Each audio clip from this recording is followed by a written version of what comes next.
ಮಣ್ಣನೆಯ ದಾಹ ಅಂಟಿಕೊಂಡರೆ ಬಿಡಿಸುವರಾರು. ನೋಡ್ರಿ ಎಷ್ಟು ಅದ್ಭುತ ಹೇಳ್ತಾರ. ನಾವೆಲ್ಲ ಹೆಂಗಾಗಿವೆ ಅಂದ್ರೆ ಒಂದಿಷ್ಟು ಅಹಮಿಕೆ ಬಂತಂದ್ರೆ ಎಲ್ಲವನ್ನು ಮರೆತು ಬಿಟ್ಟು ಬಿಡ್ತೀವಿ. ಇದ್ದಾಗ ಏನೂ ಇಲ್ಲಾರ್ದಾಗ ಯಪ್ಪಾ ಪರಮಾತ್ಮ ಎಲ್ಲ ನಿಂದ ಅಂತೀವಿ ನಾವು. ಒಂದು ಸಣ್ಣ ಗುಡಿಸಲೊಳಗೆ ಬದುಕುವಂಥ ಸಂದರ್ಭದೊಳಗೆ ನಮ್ಮ ಕಡೆ ಏನೂ ಇರಂಗಿಲ್ಲ. ಏನೂ ಇಲ್ಲದೇ ಇರುವಂಥ ಸಂದರ್ಭದೊಳಗೆ ನೋಡಬೇಕು ಭಗವಂತನ ಕಡೆ ಎಷ್ಟು ಬೇಡಿಕೊಳ್ಳಾಗುತ್ತಿರ್ತೀರಿ ನೀವು. ಯಪ್ಪ ಎಲ್ಲ ನಿಂದ, ಯಪ್ಪ ಎಲ್ಲ ನಿಂದ. ನನ್ನ ಕಡೆ ಏನೆಲ್ಲ ಸಿರಿ ಸಂಪತ್ತು ಬಂತಂದ್ರೆ ನಿನಗೆ ಏನೆಲ್ಲ ಕೊಡ್ತೀನಿ ಅಂತ ಅನ್ನಾಗತ್ತಿರ್ತೀರಿ. ಒಂದು ದಿನ ಬಂತು ಅಂದ್ರೆ ಇನ್ನೂ ಸ್ವಲ್ಪ ಜನ ಭಾಳ ಮಜಾ ಇರ್ತಾರ್ರಿ.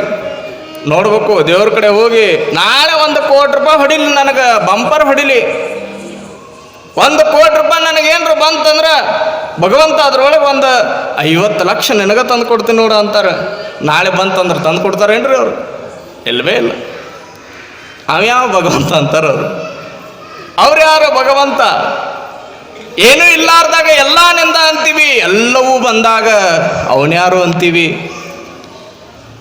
ಶಿವ ನಿಮ್ಮನ್ನ ಪರೀಕ್ಷೆ ಮಾಡಕ್ಕೆ ಯಾವ ವೇಷದೊಳಗೆ ಬರ್ತಾನ ಗೊತ್ತಾಗೋದಿಲ್ಲ. ಆ ಪರೀಕ್ಷೆ ಒಳಗೆ ಗೆಲ್ಲಬೇಕಂತ ಅವಾಗ ಭಕ್ತರಕ್ಕಿವಂತ ನಾವು. ಆ ಪರೀಕ್ಷೆ ಒಳಗೆ ಸೋತ್ವಿ ಅಂದ್ರ ನಿಮಗೆಲ್ಲ ಗೊತ್ತಿರಬಹುದು. ಅಂಕಲಿಗೆ ಅಡವಿ ಸಿದ್ಧರು ಕಾಮಧೇನು ಕಲ್ಪವೃಕ್ಷರಾಗಿದ್ರಂತ.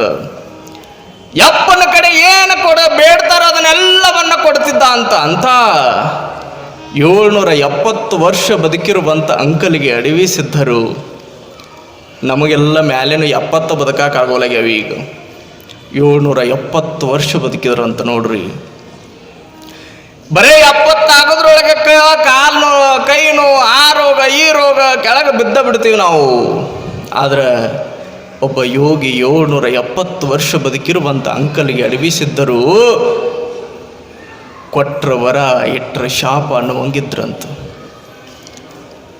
ಯಾವಾಗ ಅಂಕಲ್ಗೆ ಅಡವಿ ಸಿದ್ಧರ ಮಠಕ್ಕೆ ಯಾರ ಬಂದು ಹಿಂಗೆ ಬೇಡಿಕೊಂಡ್ರು ಕೂಡ ಅದನ್ನ ಆಶೀರ್ವಾದ ಮಾಡ್ತಿದ್ರಂತ. ನೋಡ್ರಿ, ಅಂಕಲ್ಗೆ ಅಡವಿ ಸಿದ್ದಪ್ಪನ ಮಠಕ್ಕೆ ಒಬ್ಬ ತಾಯಿ ಬಂದ್ಲಂತ. ಆಕೆ ಎದಕ್ಕೆ ಬಂದಿದ್ಲು ಅಂದ್ರೆ ಆಕೆಗೆ ಮಕ್ಕಳಿರಲಿಲ್ಲ. 10 ವರ್ಷ ಆದರೂ ಕೂಡ ಮಕ್ಕಳಾಗಿರಲಿಲ್ಲ. ಆ ಮಕ್ಕಳ ಭಾಗ್ಯವನ್ನು ಕೇಳುವ ಸಲುವಾಗಿ ಬಂದಿದ್ಲಕ್ಕೆ. ಯಾವಾಗ ಅಂಕಲ್ಗೆ ಅಡವಿ ಸಿದ್ದಪ್ಪನ ಮಠದೊಳಗೆ ಬೇಡಿಕೊಂಡು 8 ಕಿಲೋಮೀಟರ್ ದೂರದೊಳಗೆ ಅವ್ರ ಊರಿತ್ತು.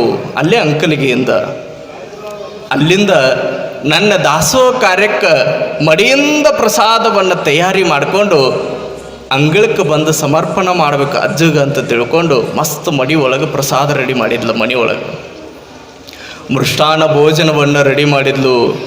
ಅವಾಗೆಲ್ಲ ಈ ಗಾಡಿ ಕಾರುಗಳು ವ್ಯವಸ್ಥೆಗಳು, ಚಲೋ ವಾಹನದ ವ್ಯವಸ್ಥೆಗಳು, ಪ್ರಸಾದವನ್ನು ಇಟ್ಕೊಂಡು ಸರ್ರನ ಬಂದು ಅಡವಿ ಸಿದ್ದಪ್ಪನ ಮಠಕ್ಕೆ ಇಳಿಸಾಕ ವಾಹನಗಳ ವ್ಯವಸ್ಥೆಗಳು ಇರಲಿಲ್ಲ.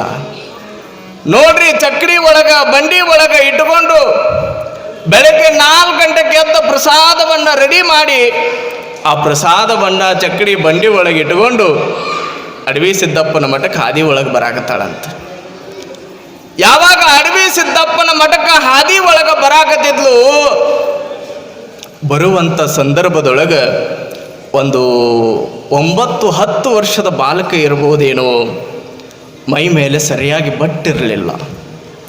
ಹರಕು ಬಟ್ಟೆಗಳನ್ನು ಉಟ್ಟುಕೊಂಡಿದ್ದ.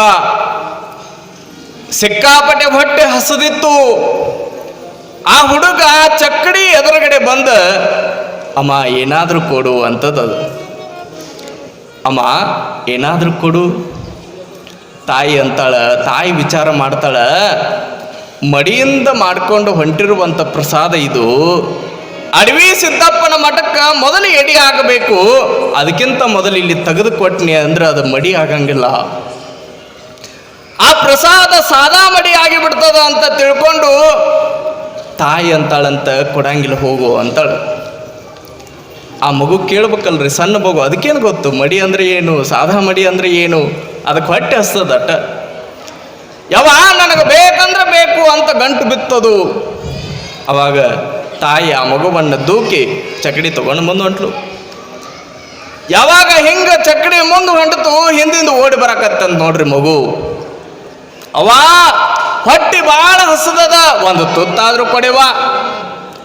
ಅವ್ವಾ ಹೊಟ್ಟಿ ಬಹಳ ಚುರ್ರ ಅನ್ನಕತ್ತೈತೆವ್ವ, ಒಂದು ತುತ್ತಾದ್ರೂ ಕೊಡು. ಯವ್ವ ಕೊಡು ಕೊಡು ಕೊಡು ಅಂತ ಅಳ್ಕೊಂತ ಅಳ್ಕೊಂತ ಅಳ್ಕೊಂತ ಚಕ್ಕಡಿಯ ಬೆನ್ನು ಹತ್ತಾಕತ್ತಿತ್ತಂತ ಮಗು. ಯಾವಾಗ ತಾಯಿ ಹಿಂಗೆ ನಿರ್ಲಕ್ಷಿಸಿ ಚಕ್ಕಡಿ ತಗೊಂಡು ಮುಂದೆ ಹೋಗ್ಕಾಳ, ಮಗು ಅಳ್ಕೊಂತ ಅಳ್ಕೊಂತ ಅಳ್ಕೊಂತ ಹೊಟ್ಟಿ ಹಸಿವು ತಾಳಬೇಕಲ್ರಿ.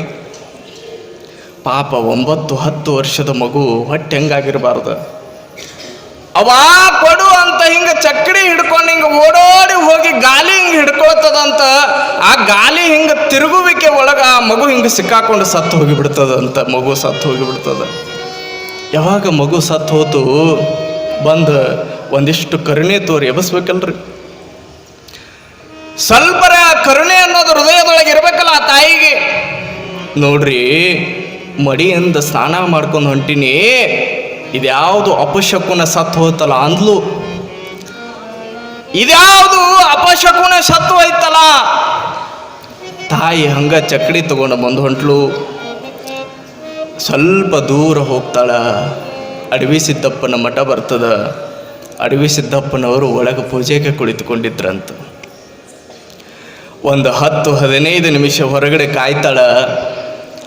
ಅಡವಿ ಸಿದ್ದಪ್ಪನವರು ಪೂಜೆಯನ್ನು ಮುಗಿಸಿಕೊಂಡು ದೊಡ್ಡ ಕಾಯ, ದೊಡ್ಡ ಶರೀರ, ಕೊರಳಲ್ಲಿ ರುದ್ರಾಕ್ಷಿಯನ್ನು ಹಾಕೊಂಡು ಮಹಾಮಂತ್ರದೊಂದಿಗೆ ಪೂಜೆಯನ್ನು ಮುಗಿಸಿಕೊಂಡು ಹೊರಗಡೆ ಬರ್ತಾರಂತ. ತಾಯಿ ಕುಳಿತುಕೊಂಡಿದ್ಲು. ನೇರವಾಗಿ ಬಂದವರ ಸಿಂಹಾಸನದ ಮೇಲೆ ಕುಳಿತುಕೊಳ್ತಾರಂತ. ತಾಯಿ ಓಡಿ ಬಂದಕ್ಕಿನ ಸಾಷ್ಟಾಂಗ ಹಾಕ್ತಾಳಂತ. ಯಪ್ಪ ಅಡವಿ ಸಿದ್ದಪ್ಪ, ನೀನು ಕೊಟ್ರ ವರ ಇಟ್ರ ಶಾಪ ಅನ್ನುವಂಥ ಮಾತು ಪ್ರತೀತಿ ಒಳಗೈತಪ್ಪ. ಈ ನಾಡಿನೊಳಗೈತ. ನನಗೆ ಮಕ್ಕಳ ಭಾಗ್ಯ ಇಲ್ಲ. ಅಡವಿ ಸಿದ್ದಪ್ಪನ ಅಂಗಳಕ್ಕೆ ಪ್ರಸಾದ ಮಾಡಿಸಿದವರು ಮಕ್ಕಳ ಭಾಗ್ಯ ಸಿಗುತ್ತಾವ ಅನ್ನುವಂಥ ಒಂದು ಪದ್ಧತಿ ಐತಪ್ಪ. ನನಗೆ ಮಕ್ಕಳ ಭಾಗ್ಯವನ್ನು ಕೊಡು ಅಂತ ತಾಯಿ ಹಿಂಗೆ ಶರಬಟ್ಟಿ ಭಿಕ್ಷೆ ಬಿಡಾಕತ್ತಿದ್ಲಂತ. ಯಾವಾಗ ಶರಬಟ್ಟಿ ಹಿಂಗೆ ಭಿಕ್ಷೆ ಬೇಡುವಂಥ ಸಂದರ್ಭದೊಳಗೆ ಅಡವಿ ಸಿದ್ದರು ಏನು ಅನ್ಬೇಕ್ರಿ? 7 ಜನ್ಮದೊಳಗೆ ನಿನಗೆ ಮಕ್ಕಳ ಭಾಗ್ಯ ಅನ್ನೋದೇ ಇಲ್ಲ ನಡೆಯವ್ವ ಅಂದ್ರೋರು. 7 ಜನ್ಮದೊಳಗೆ ಮಕ್ಕಳ ಭಾಗ್ಯ ಇಲ್ಲ ನಡಿ. ತಾಯಿಯ ಕಣ್ಣಿನೊಳಗೆ ನೀರು ಬರಾಕತ್ತು ಅಂತ. ಯಪ್ಪ ನಿನ್ನ ಬಗ್ಗೆ ಭಾಳ ಕೇಳೀನಿ ನಾನು. ತಪಸ್ವಿ ಅಂತ ಕೇಳೀನಿ, ಕಾಮಧೇನು ಕಲ್ಪವೃಕ್ಷ ಅಂತ ಕೇಳೀನಿ, ಮಕ್ಕಳಿಲ್ಲದವರಿಗೆ ಮಕ್ಕಳ ಭಾಗ್ಯವನ್ನು ಕೊಡ್ತಾನ ಅಂತ ಕೇಳೀನಿ. ಆದರೆ ಮಕ್ಕಳ ಭಾಗ್ಯ ಎದಕ್ಕಿಲ್ಲಪ್ಪ? ಅಳ್ಕೊಂತ ತಾಯಿ ಕೇಳಿದಾಗ ಅಡವಿ ಸಿದ್ಧರು ಹೇಳಿದ್ರಂತ, ಯವ್ವ ನೀನೇನು ಹಾದಿ ಒಳಗೆ ನಡ್ಕೊಂಡು ಬರಾಕತ್ತಿದ್ದಲ್ಲ ಚಕ್ಕಡಿ ತಗೊಂಡು, ನೀನು ಬರುವಂಥ ಸಂದರ್ಭದೊಳಗೆ ನಿನ್ನ ಎದುರುಗಡೆ ಒಂದು ಮಗು ಬಂದಿತ್ತು ನೋಡು. ಆ ಮಗು ನಿನಗೆ ಕೊಡಬೇಕು ಅನ್ನುವಂಥ ಮಗುನಾದ. ಆ ಮಗುವನ್ನು ನೀನು ಕಳ್ಕೊಂಡು ಬಿಟ್ಟು ಅದಕ್ಕೆ ನಿನಗೆ ಈ ಜನ್ಮದೊಳಗಲ್ಲ 7 ಜನ್ಮದೊಳಗೆ ಮಕ್ಕಳ ಭಾಗ್ಯ ಎಲ್ಲ ನಡಿ ಅಂದ್ರು ಅಡವಿ ಸಿದ್ಧರು. ಭಗವಂತನ ಪರೀಕ್ಷೆ ಯಾವಾಗ ಹೆಂಗಾಗ್ತದೆ ಹೇಳಕ್ಕೆ ಬರೋದಿಲ್ಲ.